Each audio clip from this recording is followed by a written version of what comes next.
Hey everybody, this is Beth, and I've come to visit Stuart to get a free motion quilting lesson because I just did something and completely messed it up. So Stuart's gone in and he's set up the tension and everything. So we're just going to ask him a bunch of questions. So tell us why people free motion quilt. People free motion quilt to finish the quilt and not have it taken somewhere. It's probably the easiest way to finish off your quilt other than hand tying. You're not following the fabric in any way. You are simply meandering over the quilt to make it into a quilt.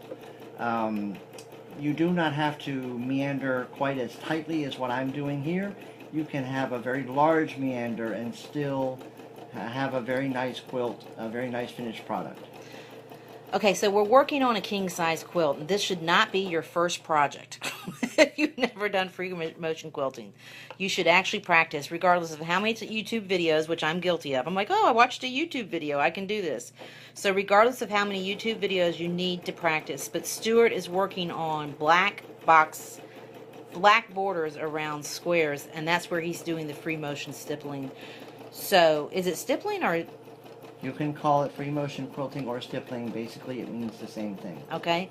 And so, as you can see, he's very gently, this is not Speed Demon, he's very gently moving the needle over the fabric. We've got a Teflon mat underneath to help move the fabric so it's not really jerky. That's what happened to me. I got mine really jerky. So, we're using black thread on top and variegated thread on the bottom. What are some of the common challenges people have when they're free motion quilting? Not keeping their hands in tune with the speed of the machine is probably the most common, I'm not going to call it a mistake, problem that people face, because it takes practice. It takes practice to learn how to move your hands and keep the machine running about the same pace. Another common problem that people have is their tensions are wrong. So they're not using a specialty bobbin case or a free motion bobbin case. They're using their regular bobbin case, and they haven't adjusted the top tension correctly to make that work with the regular bobbin case.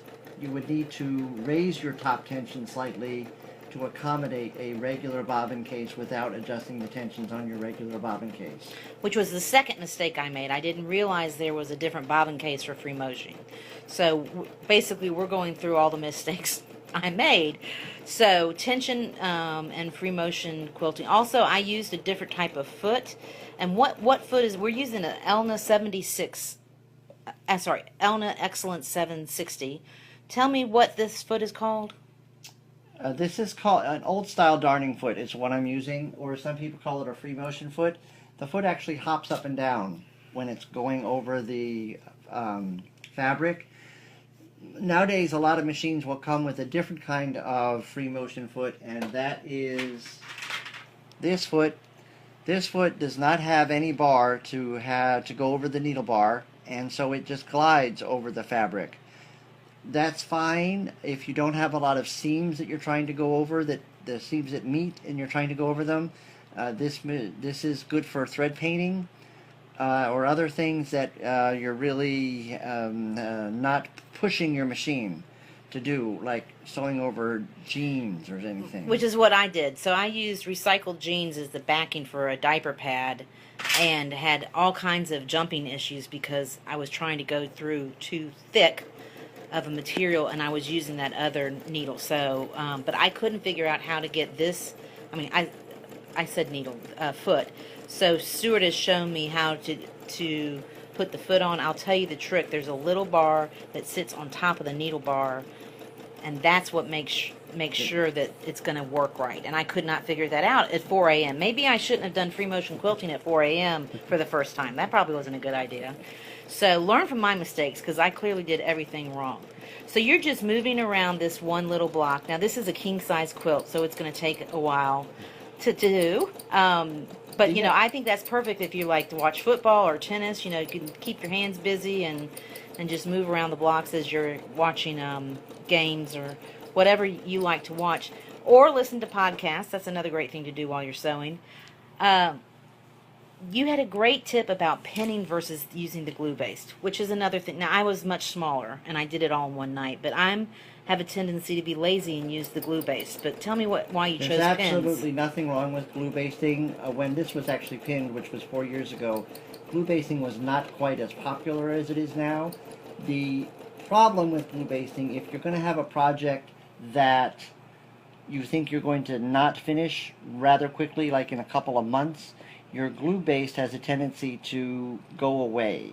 Particularly in a humid climate or a warm climate, the glue basting just seems to disappear. But if you're gonna glue baste and do it right away, more power to you, because it's certainly a lot faster than pinning the whole thing. So Florida, there's your lesson, right? 2.5 months, you got to finish the project. If not, use the glue base. I see we have some folks coming in live on Facebook. If y'all have any questions, just type them in, and we'll try to get them answered. You know, Stuart is wonderful with all kinds of knowledge. You asked me, Beth, about problems that people have when they're starting. One thing is people have a fear of moving their hands.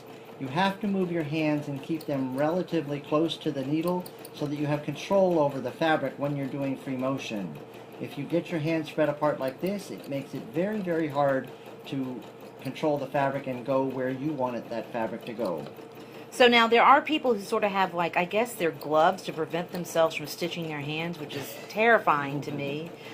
Those are not what those gloves are for. Oh, that's not what those gloves are for. Okay. What those gloves are for is to actually create a friction between your fingers and the fabric. There's Grabberoos is one brand that I'm aware of. I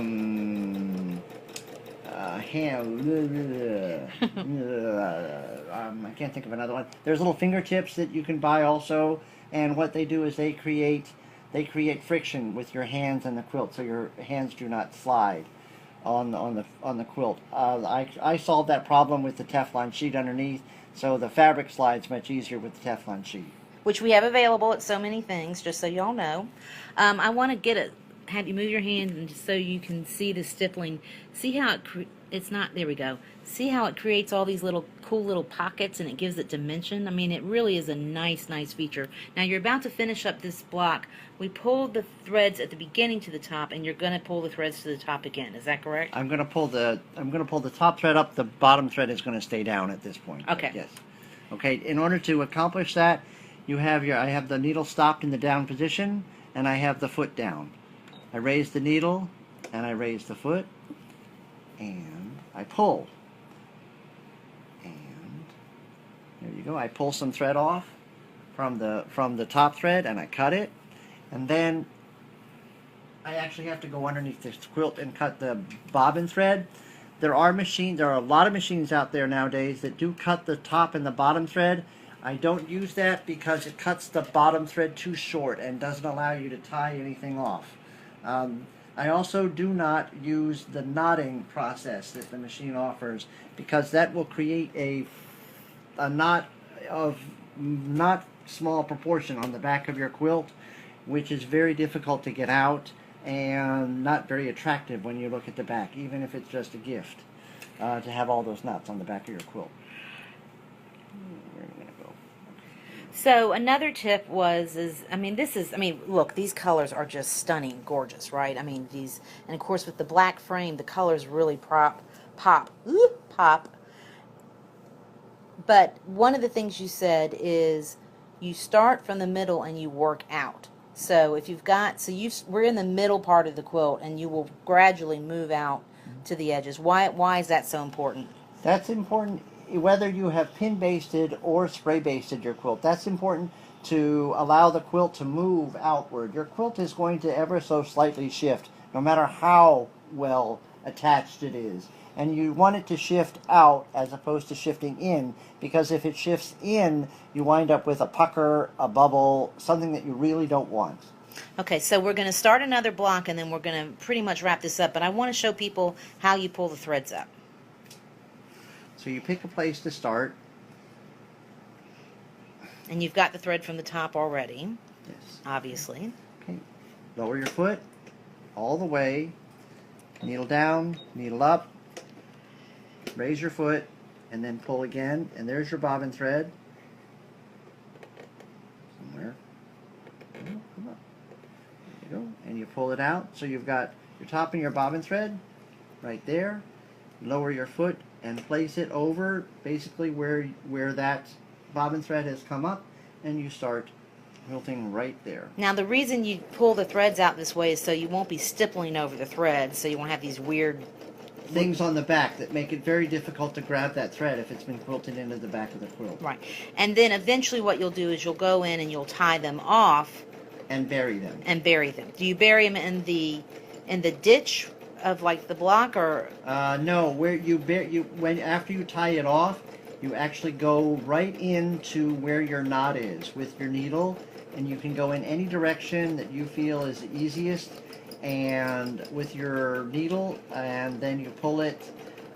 It can be an inch, it can be an inch and a half, and so, but it's still through the eye of the needle. As you pull it through, then that measurement is going to bury itself, and it's going to come out the other side, and then you snip it off. great. Hey, thanks so much, Stuart.